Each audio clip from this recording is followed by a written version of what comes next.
जय हिंद दोस्तों। इस वीडियो में हम पढ़ने वाले हैं तेलंगाना आंदोलन के बारे में। एक एक करके आंदोलन क्यों शुरू होता है, क्या इसके परिणाम होते हैं, मतलब सब कुछ बात किया जाएगा इस वीडियो में। तेलंगाना आंदोलन 1946 में स्टार्ट होता है। अब आप ये सोच के परेशान मत होइए कि तेलंगाना राज्य 2024 में बनता है और सर बता रहे हैं कि 46 यानी 46 में आंदोलन होता है।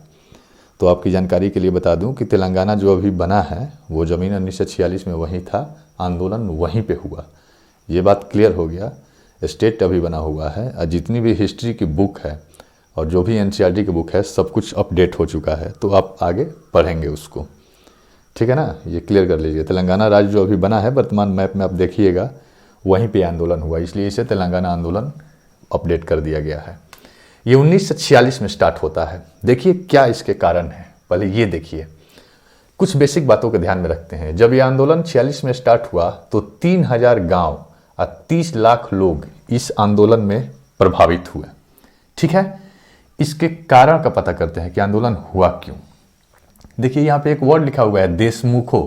देशमुखों का उपजाऊ भूमि पर कब्जा, यानी कि जो वहाँ के किसान थे तेलंगाना में, वहाँ किसान अपनी खेतीबाड़ी कर रहे थे और वहाँ के जो देशमुख थे, देशमुख एक टाइटल है।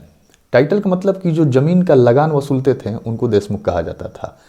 ये देशमुख क्या करते हैं कि उस तेलंगाना क्षेत्र में कुछ अन्य जाति है जैसे पटेल, पटवारी, हैदराबाद का जो राजा है निजाम और हैदराबाद या तेलंगाना की जो स्थानीय पुलिस प्रशासन है, इन चारों से मिली भगत कर लेते हैं। कौन? ये देशमुख, मतलब मिला लेता है सब। अब मिला के क्या करता है कि जो किसान हैं उनके सारे भूमि पर ये कब्जा कर लेते हैं। क्लियर हो गया? आगे देखिए क्या होता है। भूमि पर कब्जा करने के बाद मजदूरों का शोषण स्टार्ट करते हैं। शोषण मतलब ज्यादा काम कराओ, पैसा कम दो, मनचाहा लगान लगाओ उस पे और उसको एक्सटॉर्शन करो उसका। जबरन वसूली का मतलब है कि किसान देने के हालात में नहीं है अनाज या फिर टैक्स, लेकिन जबरदस्ती मार के पीट के उसके जो जानवर है उसको खोल के लाके अपने पास बांध लेना। तरह तरह की यातनाएं, मतलब जबरदस्ती सब कुछ होने लगता है। देखिए इस विद्रोह की शुरुआत होती है 1946 में। कैसे?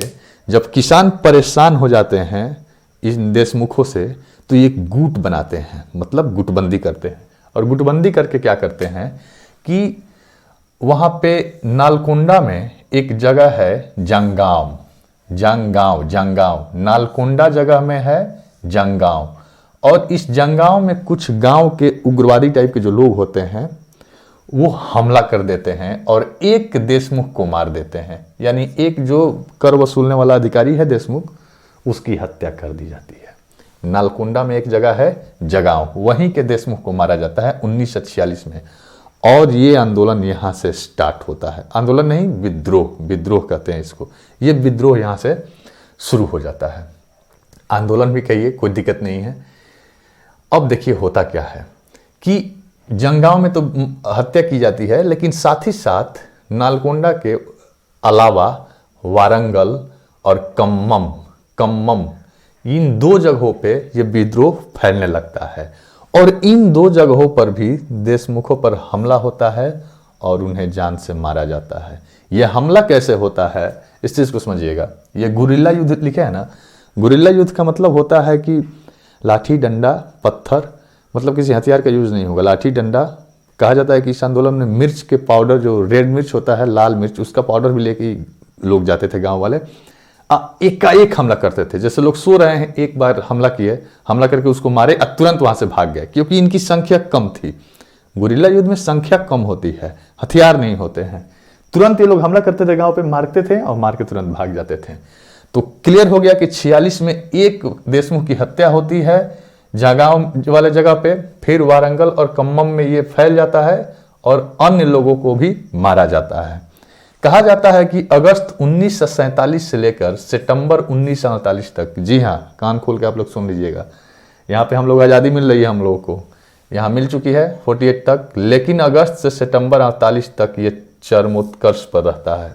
मतलब बहुत उग्र रूप में रहता है ये आंदोलन, तेलंगाना आंदोलन। मतलब किसान कहते हैं ना उग्र रूप में आ जाते हैं। अब देखिए क्या होता है, तभी आप हिस्ट्री पढ़ेंगे तो आपको मिलेगा कि इसी 1948 के आसपास हैदराबाद का विलय हो जाता है। अखंड भारत का निर्माण हो रहा था, सारी देसी रियासतों को मिलाया जा रहा था एक देश बनाने के लिए। सरदार पटेल जी का उनका बड़ा हाथ था। हैदराबाद का जब विलय होता है भारत में, ऑपरेशन यहाँ ओपी यानी ऑपरेशन पोलो चलाकर बात करेंगे इस पे, जब हिस्ट्री और स्टार्ट किया जाएगा आगे तो ऑपरेशन पोलो चला के हैदराबाद को भारत में मिला लिया जाता है। और हैदराबाद जब इंडिया में मिलता है तो निज़ाम जो है, राजा बोले ना, उसका पावर ख़त्म हो जाता है और ये आंदोलन जो है अपने आप समाप्त हो जाता है। जब आंदोलन समाप्त हो जाता है तो कोई भी आंदोलन जब खत्म होता है तो उसके कुछ परिणाम निकल के आते हैं सामने। इसका परिणाम क्या निकलता है कि बेगार प्रथा समाप्त।